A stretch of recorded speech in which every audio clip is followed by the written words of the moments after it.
Всем привет, ребят, с вами Шолуда KZ, и мы сегодня приехали в город Ахтау. В этом выпуске мы вам покажем Rixos Water World, а также сам город Ахтау, набережная, мы сейчас, где мы стоим, полностью обзор мы сделаем на это. И, конечно же, самое красивое место в Мангостауской области — это Устюрт-Бозжыра. Завтра мы там будем, поэтому оставайтесь с нами, подписывайтесь на наш канал, ставьте лайки, оставляйте комментарии.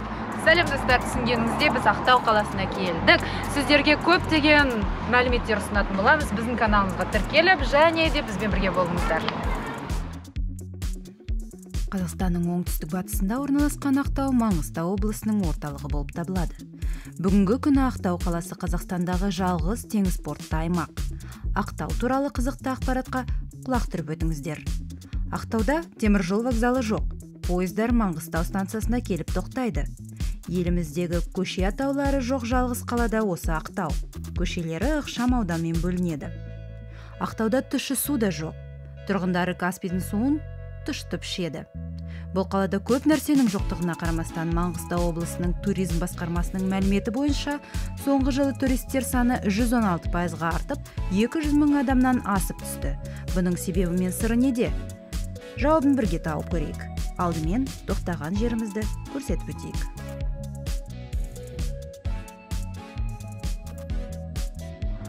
Құрметті достар, егер де сіз Ақтау қаласында арзан бағада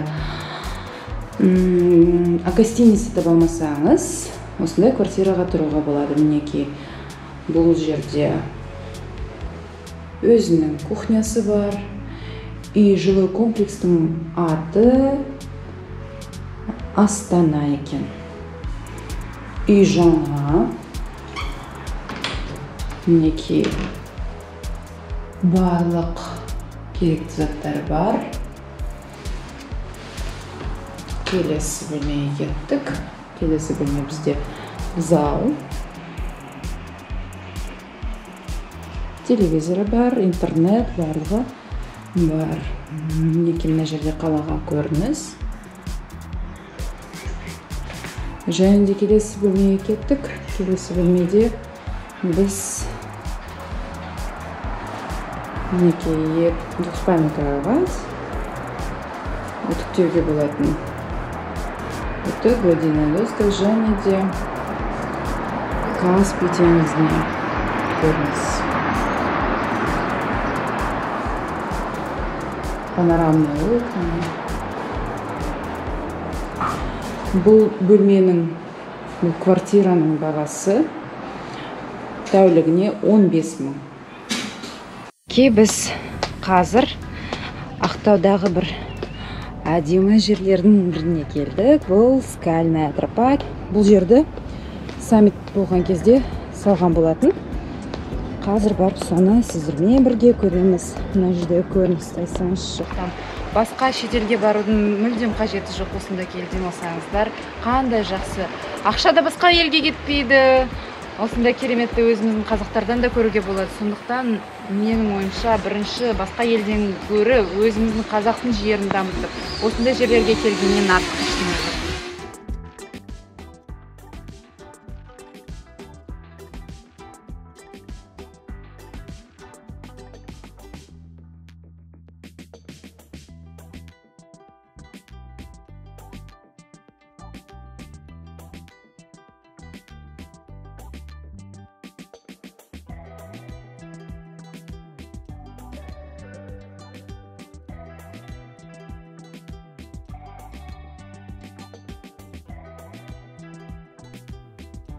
Бесінші Каспий саммиті үшін салынған, және ТМД-да теңдесі жоқ ерекше құрылыс осы жартас жолы.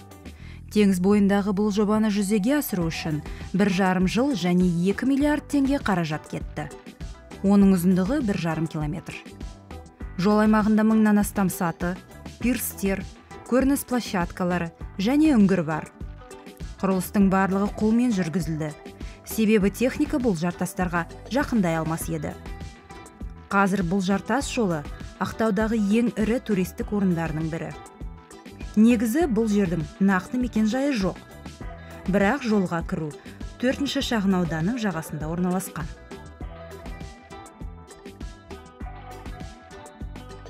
Басқарушы компания объектіні пайдалануға бергеннен кейін қадағалап отыруды жоспарлаган. Бірақ бір өкінішті жай бар. Достар, бұл жылы білмеймін, енді көңілімізді кішкене түсіріп жатқан бір жайт бар. Былтыр біз келгенімізде бұл өңірде барлығы таптаза, бізге ұнаған болатын. Енді міне қараңыздаршы, адамдар өз қолымен осындай қоқыстарды тастап, осындай әдемі жерді осындай мусормен толтырып жатқаны көңіл-күйімізді шындығында да түсіреді. Қазір сіздерге көрсететін тағы бір жер бар, қараңыздар. Мына жерге келіп туған күн тойлайды ма? Мынау жерге мүмкін негізі камерама орнатып қою керек, содан кейін сол камера бойынша осындай қоқыстарды тастап жатқан адамдарды ұстап, оларға айыппұл. Камера бар екен. Неге бұл камера мүмкін жұмыс істемейді ма? Камералар бар, бірақ сонда да ешкім қарамайды шығады. Осындай қоқыстарды тастап кететін адамдарға бір шара қолданып беретін. Мынау деген не масқара? Мына жерді басқаша. Иісі жаман еще. Иісі. Мінекей қараңыздар. Адамдар өз қолымызбен құртып жатқанымыз қалайша түсінуге болады. Мынаны қараңыздар.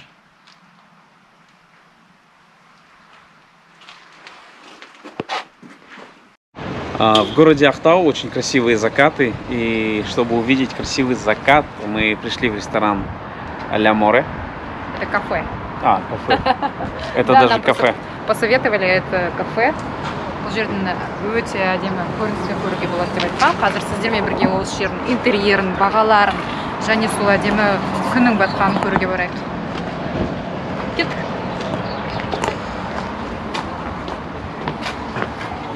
Адамдар көп жиналып жатыр. Бірінші орында антисептик. Қандай антисептик қараңыздар. Джек Дэниелс деген. Ақтаудың адамдары бұнда көп екен. Қонақтары да, интерьері әдемі. Бұл жерде көріп отырғандарыңыздай ішінде отыруға болады, және сыртта да.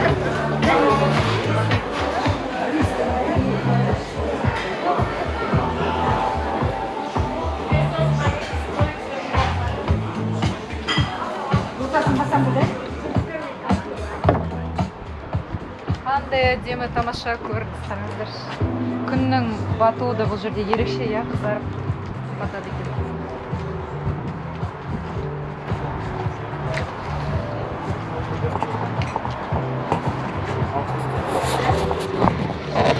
У нас есть еще немножко времени для того, чтобы увидеть красивый закат. Прям когда он будет так опускаться, пойдем сделаем закат. Да, и покажем вам, что мы заказали и какая цена выйдет в конце. Часто вечером здесь собираются, вечером здесь практически нет мест для того, чтобы просто посидеть поужинать, потому что у них очень много всегда посетителей. Заранее нужно бронировать. Да, нужно бронировать заранее. И, кстати, здесь в Ахтау очень много таких ресторанчиков.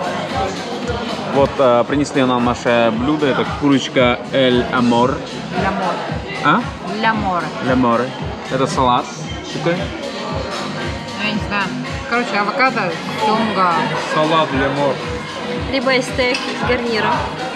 И, как называется? Это рыба Ля Море. В общем, все в стиле Ля Море. Город может порадовать гостей своими местными ресторанами на берегу Каспийского моря. Вечерний Ахтау полностью преображается. Почувствуйте теплый вечерний бриз, успокаивающий шум волн. Посмотрите на закатное небо и солнце, отражающееся в воде. Наш первый день подошел к концу. Завтра нас ждет долгий путь на Бозжыра. Итак, на часах у нас 7 утра. К нам приехала машина. Мы выезжаем на Бозжыра. Кстати, вот дом, в котором мы остановились. Вот бизнес-центр Нур, а ЖК называется Астана. Нур Астана, короче. Вот.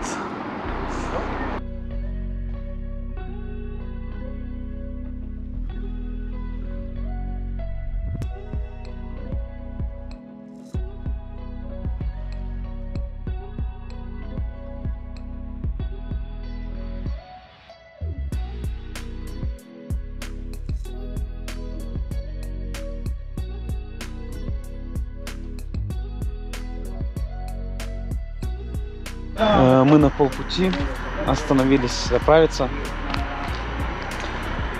Здесь природа меняется. Көп адам ойлайтын шығар мына жерде бензин, газ арзан деп. Жоқ, арзан емес екен. Бағалар Қазақстандағы орташа баға тура сол бағалар. Жаңаөзенге келіппіз ғой, Қара Жаңаөзен. Иә. Жаңаөзенге келдік. Табиғаты, құмы, жері, жаңағы иісі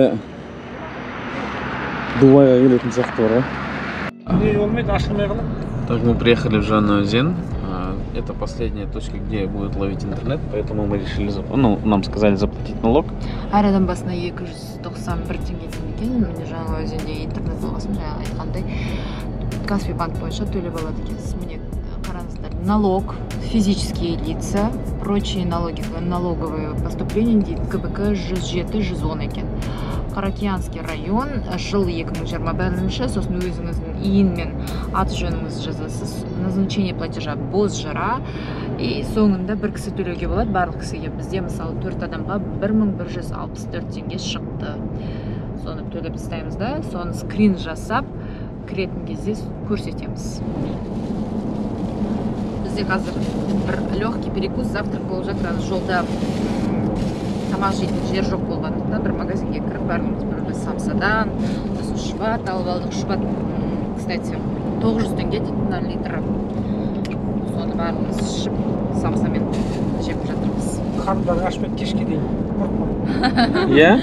Одан басқа Шұбатты ішіп алың қазір көрейін. Қарындары ашпайды. Қарындары ашпайды, жақсы болар.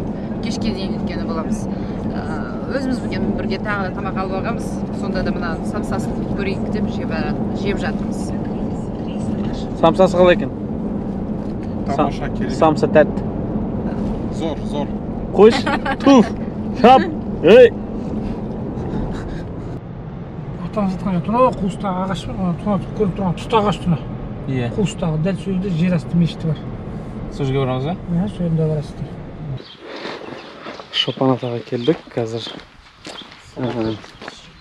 жер асты мешіті бар деп, соған бара жатырмыз. Аңыз бойынша Шопан атаның ұстазы Ахмет Яссауи бір күні барлық оқушыларына садақ тартқызады. Садақ оғы қайда түссе, сол маңға мешіт салыңдар депті. Содан Шопан атаның оғы осы маңнан табылып, жер асты мешітін осында салдырған. Ал біз қазір Шопан атаның мешітіне келіп, жер асты мешітіне намаз оқып кеткіміз келеді. Ал мешіт деген осындай. Шопан атаның мешіті. Здесь паломники приходят и читают намаз. Потолок где-то 1,80 м. Очень низкие потолки. И проход вот где-то в 1,5 метра в эту мечеть. Почитали намаз. Продолжаем наш путь дальше. Мәссаған, мұнан қараңдар. Қалайсың, Джига? Черепашка ниндзя. О, сколько ящериц, смотри. Сколько? 3 штуки? Ты не смог сосчитать? Ничего себе, я боюсь. Там 1000 тенге лежит. Где? Я боюсь. По-моему. Ящериц боюсь.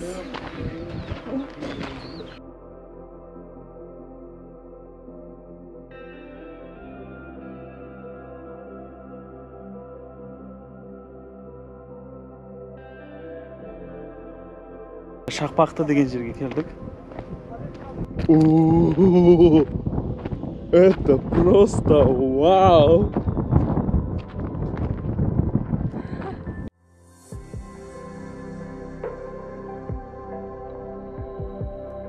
Шақпақты Шопан ата мешітінің шығысындағы жол. Ол тауды бойлай қуалап, бір жерінде ойға түсіп, қайта қырға шығып, үстіртке көтеріледі. Жол бойында шақпақ тас, яғни кремний көптігіне байланысты солай аталған.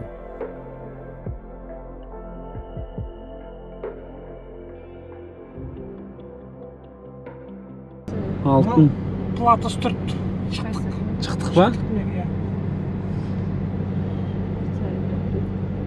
Үстірт жазығы дейтін осы. Тегістік енді. Смотри, как близко. Вау. Тегістік. Это просто вау. Мынау жабай ұшқан дейтін да мына тұрған. Қандай ұшқан? Жабай ұшқан дейтін. Атадан қарсы бет, қарсы жақта дәл ата бар. Дәл өзінің қарсымызда. Арғы бетінде. Да? Ағарып тұрған жерде бекет ата. А, Қазір полукруг жасап барамыз. Ел аузында Мединеде Мұхаммед, Түркістанда Қожа Ахмет, Маңғыстауда Пірбекет деп айтады. Осынау киелі орынға зиярат етіп, медет тапқандардың саны жыл сайын артпаса, кеміген емес. мінекей, бұл жол. Мешітке апаратын жол. Міне, мына жерде арқарлар жүр. Кәне? Яғни екіншісі кетіп жатыр артынан. Қандай табиғат, ә? Біздің жаңағы шопыр ағамыз айтқандай, жүрге 22 минутта жетесіңдер дейді. Бірақ көтерілген кезде 45 минутке дейін барады. Әлі жүреміз ана жақта бәрі. Мінекей осы қиын емес, жеңіл кетіп баратырмыз. 150 метрдей түстік. Бұл жердің көрінісі басқаша. Керемет енді, сөз жоқ. Мына жолдың бәрін кім салған екен? Қаншама еңбек. Тек қана төмен түсе береді екенсің. Төмен. Әлі де келе жатырмыз, әлі де жүреміз. У меня обувь на размер больше стала, кажется, спереди. Да? Взаимно.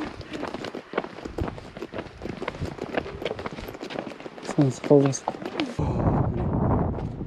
Бұл бекет атаның мешіті. Өмірде бәрі қолыңыздан түсіп, елестететін және ойға келмейтін қиындықтар сіздің басыңызға бір уақытта түсіп кететін кездер болады. Одан шығу жолын таба алмасаңыз, сізге біреудің ақыл кеңесі өте қажет. Сол кезде бар сеніміңізбен «Бекет ата, көмектесіңізші» деп сұрау керек дейді. 2 ғасыр бойы зиярат етушілер Бекет ата мешітіне мейірімділік сұрап, оның қабіріне тағзым етіп келеді. Білімді адамдардың айтуынша, егер қиналған адам көмекке шын жүректен жүгінетін болса, Бекет ата соны қиыншылықта қалдырмайды. Қазір Маңғыстаудың жерасты мешіттері туристік орындарға айналды. Мұнда туристік маршруттар жасалды. Ұйымдастырылған топтар саяхаттайды. VIP туристер тіпті тікұшақпен келеді. Жергілікті тұрғындар осы жағдайға қобалжулы. Олар Бекет атаға өмірдің қиын сәттерінде кеңес алу немесе емделу үшін бару керек деп санайды. Бұл қасиетті орын адамзатты таң қалдырады, шабыттандырады, сүйсіндіреді.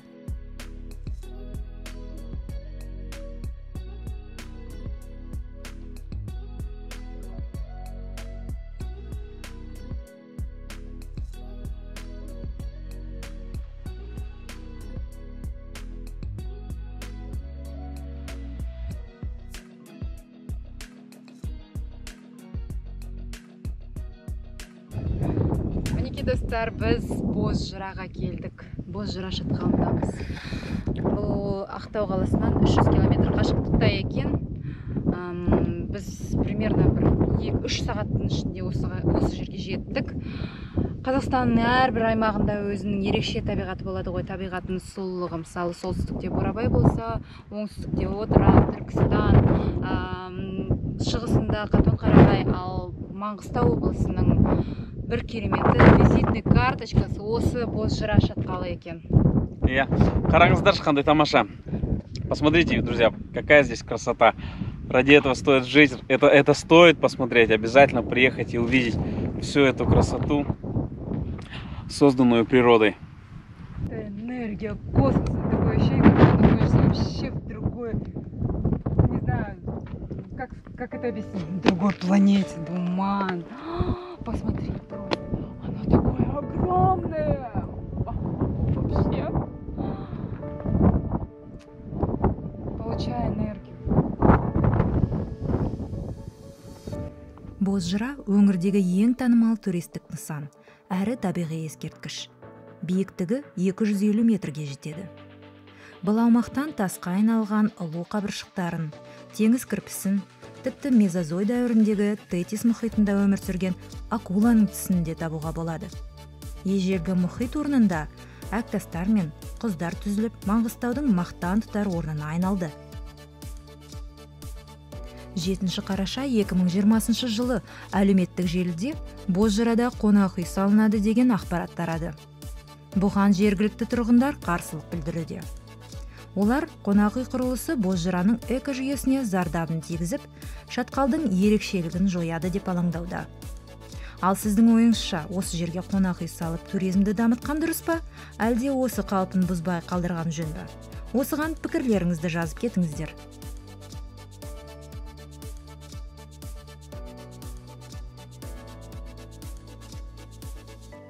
Наше путешествие в Ахтау подошло к концу, но вы не забудьте подписаться и поставить лайки.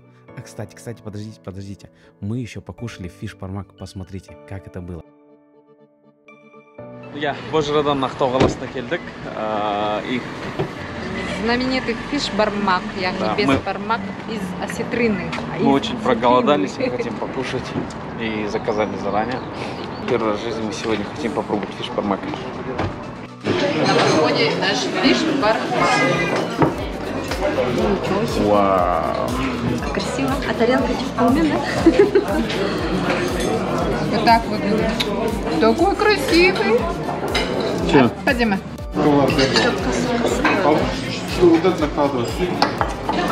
вот попробовал.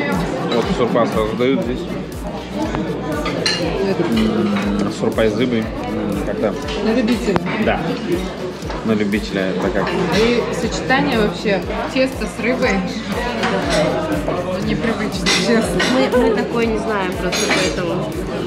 Просто закрыли глаза, здесь думаем, что мясо, здесь думаем тесто, и здесь бармак все равно. Сама рыба вкусная. Отдельно рыба, отдельно Рыбу с картошкой надо. тесто, да. Если захотите кушать фиш-бармак и будете очень сильно голодными, сначала лучше покушать что-нибудь и потом продегустировать. Блюдо вкусное, но на любителя, вот честно. Все, это краткий обзор.